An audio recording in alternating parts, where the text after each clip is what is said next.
Seit fast einem halben Jahr protestieren die Gelbwesten in Frankreich mit härtesten Mitteln gegen zu hohe Steuern und einen ungenügenden Sozialstaat. Der ursprüngliche Auslöser? Die Ankündigung der Erhöhung der CO2-Steuer, was zu höheren Benzinpreisen geführt hätte. Die Proteste zeigen, die Bürger sind nicht bereit, die Kosten zur Eindämmung des Klimawandels alleine zu tragen. Das Beispiel zeigt, man kann den Klimawandel nicht stoppen, ohne soziale Probleme zu beachten.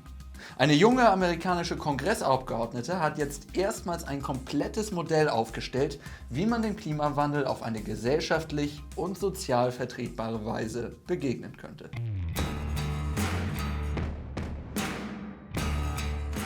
Das ist Alexandria Ocasio-Cortez. Seit den Midterm-Elections sitzt die 29-jährige Latinoamerikanerin als jüngste Abgeordnete aller Zeiten im Repräsentantenhaus. Und das, obwohl sie vor nicht einmal 2 Jahren noch in der mütterlichen Taco-Bar gekellnert hat.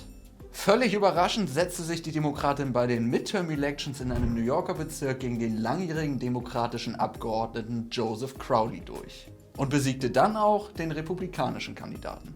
Der Sieg gegen Crowley war vor allem deshalb überraschend, weil sie nicht einmal ein Zehntel seines Wahlkampfbudgets zur Verfügung hatte.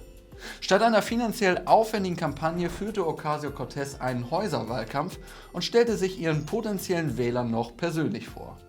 Für Crowley, der vor der Wahl sogar als möglicher Sprecher der Demokraten gehandelt worden war, bedeutete die Niederlage das plötzliche Ende seiner politischen Karriere. Von einigen wird die jüngste weibliche Kongressabgeordnete sogar schon als zukünftige Präsidentschaftskandidatin gehypt. Aber das heißt in den USA bekanntlich gar nichts. Schließlich werden auch schon mal gerne muskelbepackte Ex-Wrestler, redegewandte Talkshow-Moderatorinnen oder schlecht frisierte Immobilienerben zum nächsten Präsidenten erklärt. Moment mal. Viel interessanter ist deshalb, was Alexandria Ocasio-Cortez inhaltlich so zu bieten hat. Gemeinsam mit dem Senator Ed Markey schlug sie im Februar den sogenannten Green New Deal vor. Darin stellte Ocasio-Cortez ein Konzept auf, wie man dem Klimawandel begegnen könnte und verknüpfte das Problem mit sozialen und gesellschaftlichen Fragen. Im republikanisch dominierten Senat scheiterte der Gesetzesvorschlag von Cortez wie erwartet deutlich. Schließlich gilt er selbst unter Demokraten als zu weit links. Dennoch lohnt es sich, einen Blick auf den Gesetzentwurf zu werfen. Schon mit dem Begriff Green New Deal begibt sich Ocasio-Cortez in große Fußstapfen. Denn der ursprüngliche New Deal war eine Reihe von großen Wirtschafts- und Sozialreformen in den 1930er Jahren. Diese linderten die kurzfristige Not nach der Weltwirtschaftskrise und stabilisierten die Wirtschaft. Anders als vielen europäischen Ländern, die in dieser Zeit reihenweise in den Faschismus abrutschten, gelang es den USA auf diese Weise, Marktwirtschaft und Demokratie zu wahren. In dem Gesetzentwurf werden 5 Ziele genannt, auf die sich die US-Regierung verpflichten soll. Erstens, keine Treibhausgasemissionen mehr, ohne dass Arbeiter unter dem Wandel zu leiden haben. Zweitens, Millionen gut bezahlter Jobs zu schaffen, die den Wohlstand und finanzielle Sicherheit für alle Menschen in den USA garantieren. Drittens, Investitionen in Infrastruktur und Industrie. Viertens, aktuellen und zukünftigen Generationen einen lebenswerten Planeten zu garantieren. Und 5. Gerechtigkeit zu schaffen und die Benachteiligung von indigenen Völkern, der Black Community, Frauen und weiteren zu stoppen. Klingt erstmal nach einer ziemlich großen Wunschliste, doch wie soll das alles umgesetzt werden, fragt man sich da. Vieles von dem, was Ocasio-Cortez an Klimamaßnahmen vorschlägt, ist erstmal längst bekannt und wenig innovativ. Sie will unter anderem 100% des Energiebedarfs über erneuerbare Energien abdecken, eine nachhaltige Landwirtschaft, einen Wandel des Verkehrssektors und die Erhaltung und Aufforstung von Wäldern. Hat man alles schon mal irgendwo gehört, oder? Der Green New Deal stellt aber zum ersten Mal ein Konzept mit Regeln auf, wie diese Maßnahmen sozial und gesellschaftlich umgesetzt werden sollen. Gleich im ersten Unterpunkt heißt es, dass die Öffentlichkeit angemessen an den Erträgen aus den Subventionen beteiligt werden muss.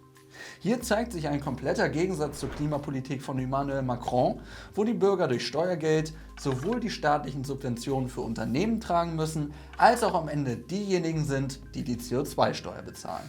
Außerdem wird gefordert, dass die Regierung Gesetze und Richtlinien erlässt, die die vollständigen Umweltkosten berücksichtigen. In der Praxis heißt das, der Betreiber eines Kohlekraftwerks soll also auch für Schäden belangt werden können, die er indirekt durch den Klimawandel zu verantworten hat. Eine große Rolle spielt im Green New Deal aber an mehreren Stellen auch die lokale und kommunale Ebene. Ocasio-Cortez ist es wichtig, dass die Bevölkerung vor Ort demokratisch in die Umsetzung des Deals eingebunden wird. Was andernfalls passiert, ist gerade wunderbar in Deutschland an der Stromstraße Südling zu sehen. Ocasio-Cortez möchte aber nicht nur den demokratischen Prozess in diesen Gebieten stärken. Sie will auch dafür sorgen, dass die Investitionen vor allem in die Gebiete fließen, die von der Umwandlung betroffen sind. Sie findet, nur so werden die Arbeitsplätze sozialverträglich gesichert und die Bevölkerung von Klimaschutzmaßnahmen überzeugt. Moment mal, strenge Umweltvorgaben, hohe Gehälter und Schadensersatzzahlungen für den Klimawandel? Wie sollen amerikanische Unternehmen denn da noch international konkurrenzfähig sein? Ocasio-Cortez hat hier sogar tatsächlich die gleiche Antwort wie Donald Trump: Protektionismus. Im Green New Deal fordert sie zum Beispiel auch Handelsschranken mit starkem Arbeits- und Umweltschutz. So soll die Abwanderung von Arbeitsplätzen ins Ausland gestoppt werden. Es wird auch konkret gefordert, die heimische Wirtschaft für den eigenen Markt zu stärken. In den USA wird der Vorstoß von Ocasio-Cortez heftig diskutiert. Ein Think Tank, der den Republikanern nahesteht, behauptet, dass der auf 10 Jahre angelegte Plan von Ocasio-Cortez bis zu 93 Billionen Dollar kosten würde. Ocasio-Cortez hält dagegen mit den langfristigen Kosten, die der Klimawandel durch Umweltkatastrophen und Migrationsbewegungen zur Folge hätte. Ihre Aussagen stützt sie auf den Bericht des Weltklimarats.